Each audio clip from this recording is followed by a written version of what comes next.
Chapter 14. Proper Education. Education comprises more than a knowledge of books. Proper education includes not only mental discipline, but that training which will secure sound morals and correct deportment.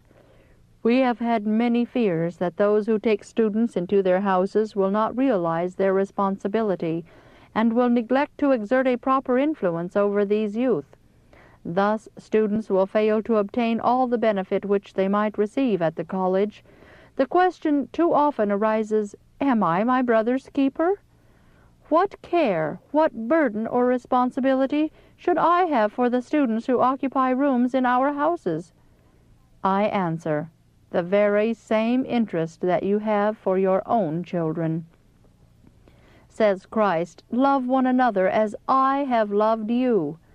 The souls of the youth that are brought under your roof are as precious in the eyes of the Lord as are the souls of your own dear children. When young men and women are separated from the softening, subduing influences of the home circle, it is the duty of those who have the care of them to make home influences for them. They would thus supply a great lack and would be doing a work for God as verily as the minister in the desk. To throw around these students an influence which would preserve them from temptations to immorality and lead them to Jesus is a work which heaven would approve. Grave responsibilities rest upon those who reside at the great center of the work, where are important interests to be sustained. Those who choose their homes at Battle Creek should be men and women of faith, of wisdom, and of prayer. Hundreds of youth of various dispositions and of different education are associated in the school, and great care as well as much patience is required to balance in the right direction minds that have been warped by bad management. Some have never been disciplined, and others have been governed too much, and have felt, when away from the vigilant hands that held the reins of control perhaps too tightly, that they were free to do as they pleased. They despise the very thought of restraint. These varying elements brought together in our college bring care, burdens, and weighty responsibility, not only upon teachers, but on the entire church. The students at our college are exposed to manifold temptations. They will be brought in contact with individuals of almost every stamp of mind and morals. Those who have any religious experience are censurable if they do not place themselves in a position to resist every evil influence.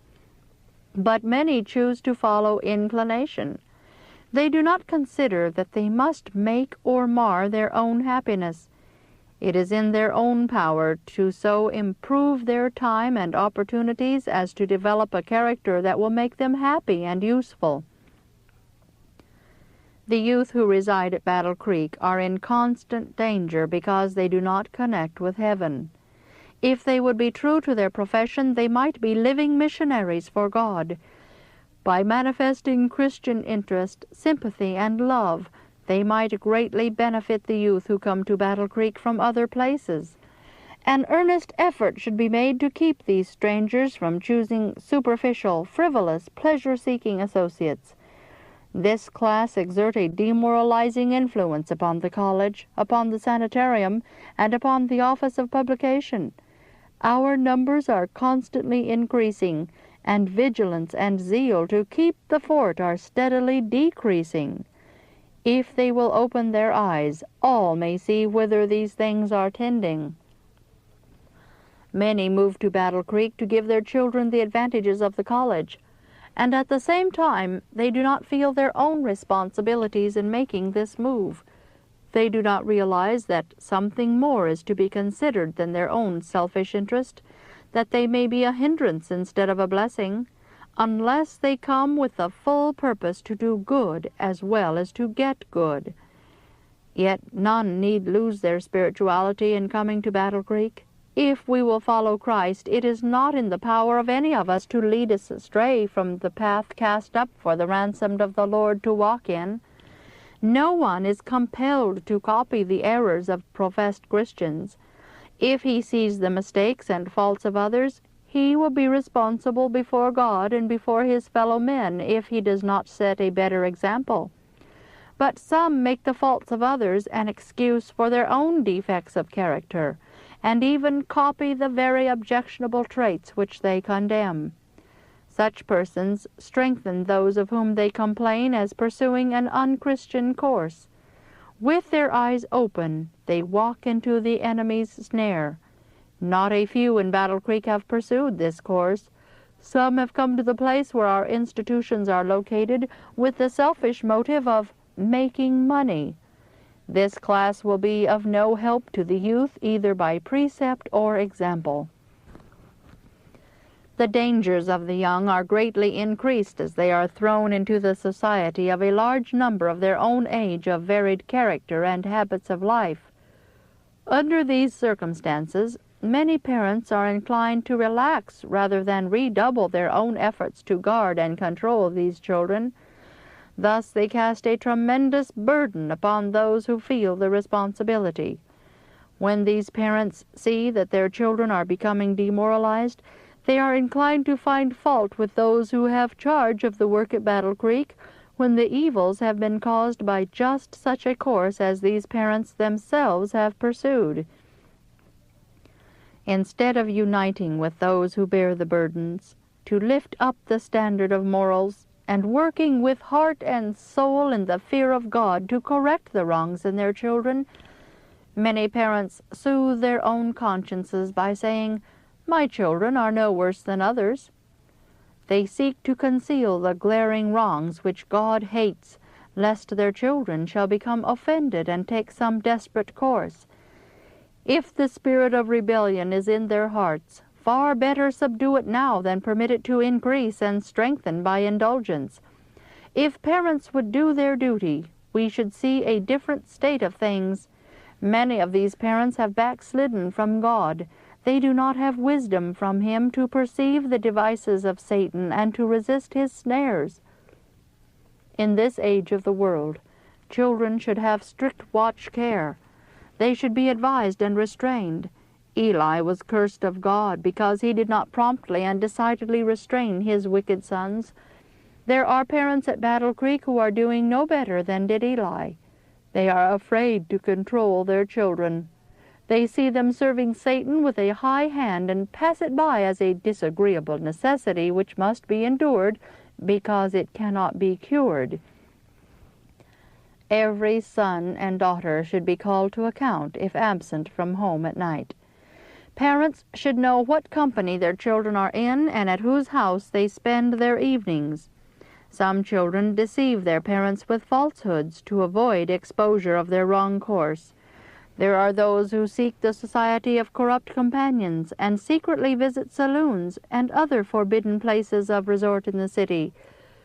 There are students who visit the billiard rooms and who engage in card playing, flattering themselves that there is no danger.